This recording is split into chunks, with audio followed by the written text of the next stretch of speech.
$4 billion, defense contracts, the biggest defense export in Australian history, and it went to Canada.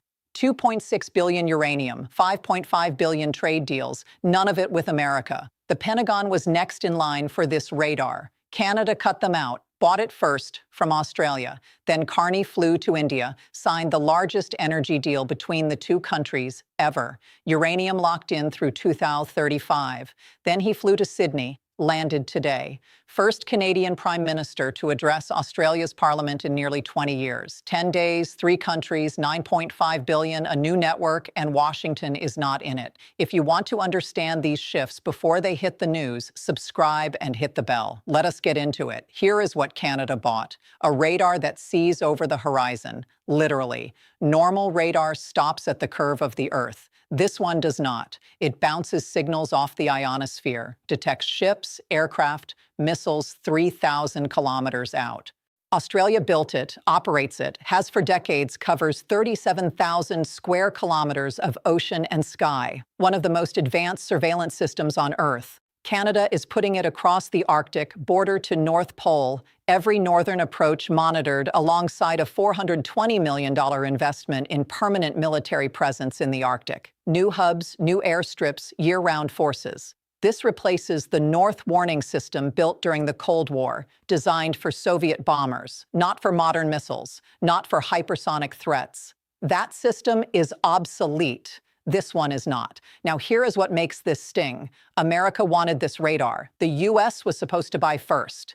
Australia was preparing the sale for Washington. Canada jumped the line, picked up the phone, made the call, signed the deal before America could. $4 billion, Australia's largest defense export in history. And the reason Australia said yes to Canada over America, that story starts inside the White House. October 2025. White House. Albanese sits across from Trump. First bilateral meeting took months to arrange. Kevin Rudd is at the table. Australia's ambassador, former prime minister, decades of experience, speaks fluent Mandarin, one of the most respected diplomats in the Pacific. Before he became ambassador, Rudd called Trump the most destructive president in history, called him a traitor to the West. Those posts were deleted, but Trump never forgot.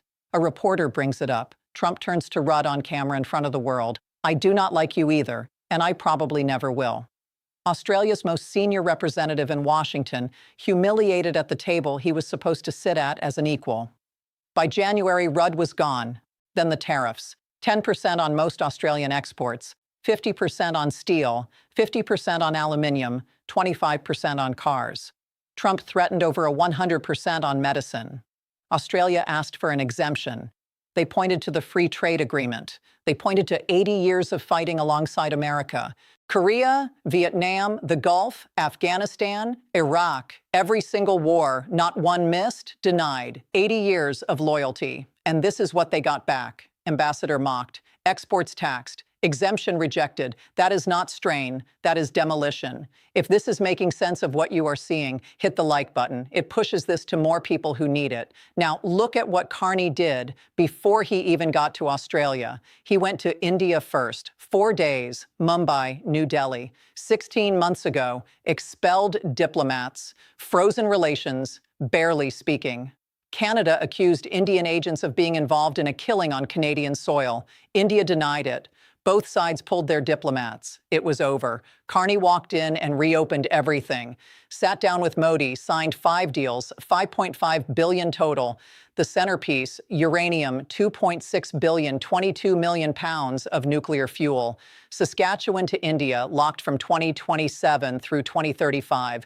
Think about that timeline. Frozen to 5.5 billion, 16 months. Modi praised Carney by name, called him a friend, said the momentum in every area of cooperation is because of Carney's leadership. They set a target to double trade to $70 billion a year by 2030, and they launched negotiations for a full free trade agreement, targeting a signing at the G20 summit in Miami this December. None of that runs through Washington, not $1. None of this is random. Carney announced the plan on stage out loud. Davos, January 2026 World Economic Forum. Every global leader in the room. He said the US-led order is over, called it a rupture, not a transition, a rupture. Then 6 words. If we are not at the table, we are on the menu. He got a standing ovation at Davos. That almost never happens. Hours later, same stage, same room. Trump Canada lives because of the United States. Remember that, Mark.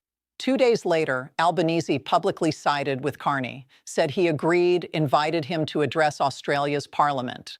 The president threatened Canada on a global stage. Within 48 hours, another American ally chose Carney, not quietly, on camera, on national television. That was January. This week, Carney showed up with $9.5 billion in signed deals. Words became money. The speech became contracts. My question for you, does this alliance hold or does U.S. pressure break it? Drop your answer below. Here is why this does not reverse that radar takes years to build, years to deploy across the Arctic. $4 billion in construction, thousands of jobs, military infrastructure that will operate for decades. You do not cancel that with a phone call. You do not renegotiate a military system halfway through construction. You operate it together for generations. The uranium runs through 2035. India's reactors do not switch suppliers overnight. That fuel is locked. The free trade deal targets December. That is a legal framework, not a handshake. Last October, Canada and Australia signed a critical minerals agreement. Lithium, cobalt, rare earths, the minerals that go into every battery, every fighter jet, every semiconductor. That supply chain is being built between them, not through Washington. Carney and Albani both won their elections the same week last spring. Both center-left, both carried by voters who rejected Trump-style politics. Both popular at home, neither facing elections soon. This is not a handshake. This is rewiring. New partners, new supply chains, new defense systems, new mineral agreements built without Washington. Markets that shift do not shift back. Supply chains that reroute do not return. Defense alliances that form do not dissolve because someone changes their mind.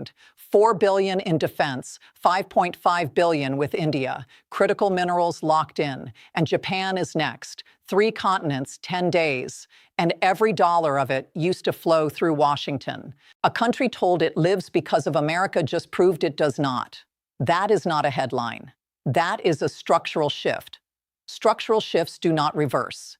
If you have not seen the video where Trump said those words, Canada lives because of the United States and what the allies did next. That is the video that started everything you just watched. I will see you there.